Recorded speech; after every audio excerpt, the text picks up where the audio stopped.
Good stuff. Get it up there. Is it on? It's on. Okay, good. Just want to update you here. I didn't want to put out a statement. Would rather just speak on it myself. So due to some unforeseen, ongoings here with Terrell. Terrell Williams will be away for the next few days. Okay, so it's nothing related to the incident from March, but it was something that just came up, and we'll have to run some more tests, and we think it's best, and I think it's best that he focus on that, and we prepare for Miami with what we've been doing. And we'll talk to you a little bit later in the week on Friday about how the calling of the game will go defensively. Zach and I have been, working with the staff to make sure that we're where we need to be, and that'll be all we'll talk about with Terrell. But I just want to let you guys know what would be going on there here for the next few days, and then we'll keep you posted as anything comes up. So that's where we're at here to start. What did you guys find Karen? Might we see Christian Gonzalez today? Well, I don't think we'll see him today.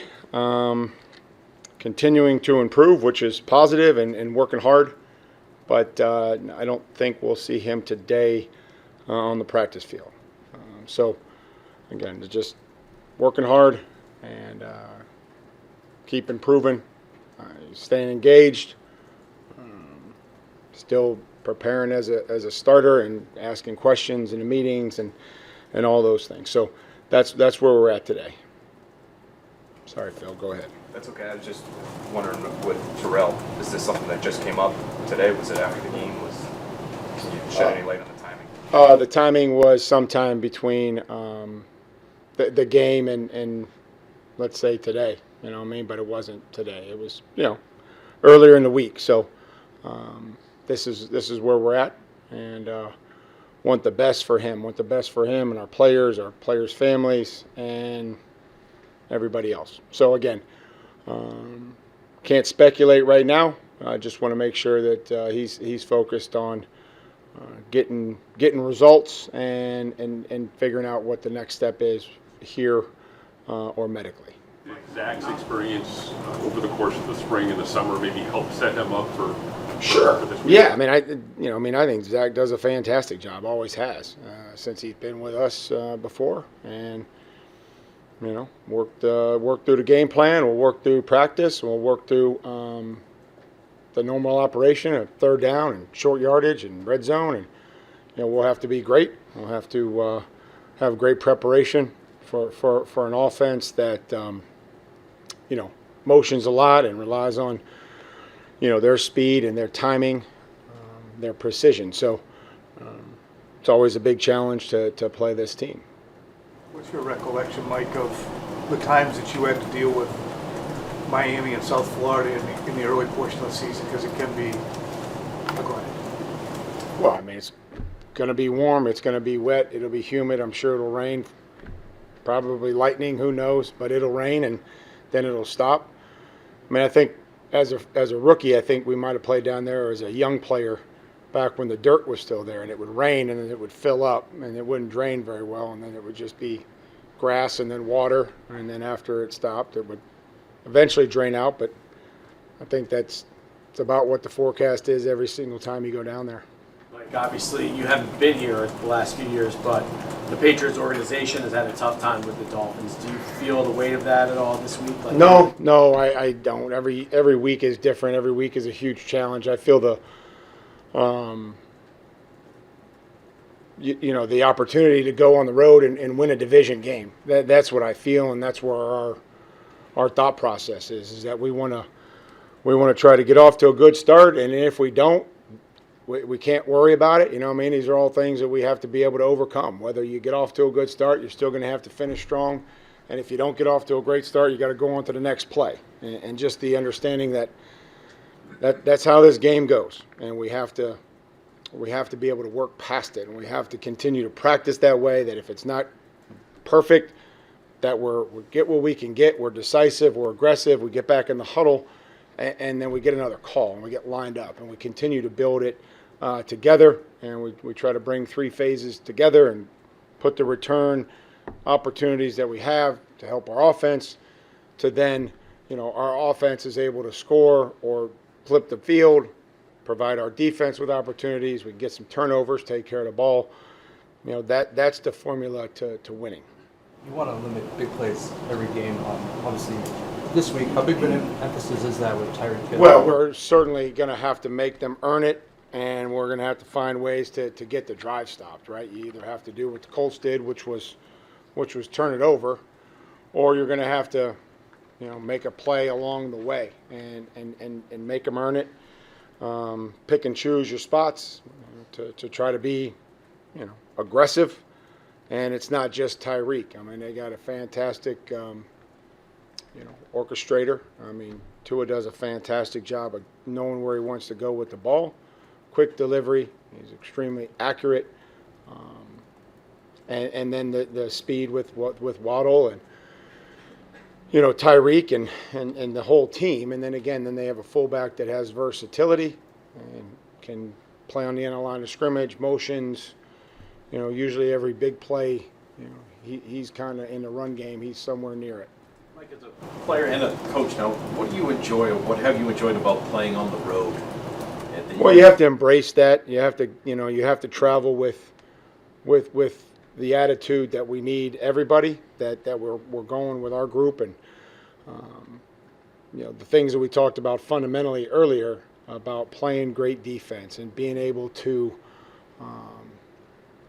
control the game, right, and create some turnovers. You have to, there's certain things that you have to do on the road that, whether you do them or you eliminate some of the other bad football, that's what you have to do to win on the road in the division. The Raiders were able to have some success over the middle, it felt like, specifically off play action. How do you limit the disadvantage of linebackers having to cover over the middle against the speed of Dolphins? Yeah, I mean, I think that sometimes we can, try to panic back there a little bit, and that's what happens sometimes when you're in zone coverage and then man coverage. You just can't let your guy catch the ball. So those are the kind of philosophies that we talk about, and it's a fine line. But continuing to rep that and turn and, panic and look those guys up underneath and force them to try to go, somewhere else or go to a check down. Like when Zach is taking the role that he is now, does he have the full latitude to be the defensive play caller, or do you? Well, we'll cover that later on in the week. I think that, we've worked through that. I'll kind of continue to talk about that later in the week. And, we are, I think I'm excited. I know everybody else is about our preparation and what we've tried to put in and see today, what works and what looks good. Most importantly, what the players can understand and feel comfortable playing fast and aggressive. Mike, what made it in the best interest of the team to no longer go ahead? Sorry. Well, what is the decision to release DJ James yesterday? Probably, opportunity and, somebody else to earn another opportunity. What? Go ahead. Yeah, I was going to ask a similar question, but when was that realization? Because he was someone, obviously, a week ago you wanted to work with. Yeah, I think that just giving somebody else another opportunity this week, and, we'll kind of see where that goes. But I appreciated what DJ was able to do and compete and work hard, extremely hard. There's just going to be some of these things are going to be fluid. We have to try to continue to churn the roster and see who can help us.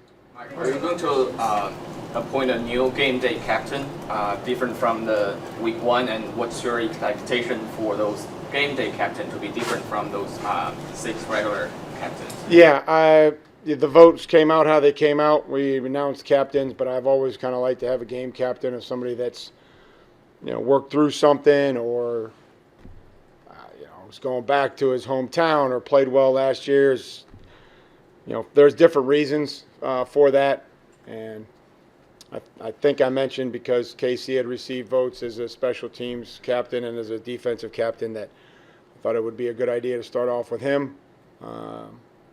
There's the role of the captain during the game is, they're going to say heads or tails and figure out if we defer. I mean, the leadership is that what we need, and continuing to grow the leadership and the accountability. Again, at the end of the day, teams that hold each other accountable to all the little things, to the details, to doing the right things, to professionalism, are the teams that, in the end, I think can sustain this grind of the season, because that's it, we're in it. And so now it's one day at a time, and it's going to have great leadership and great focus and an energy to improve.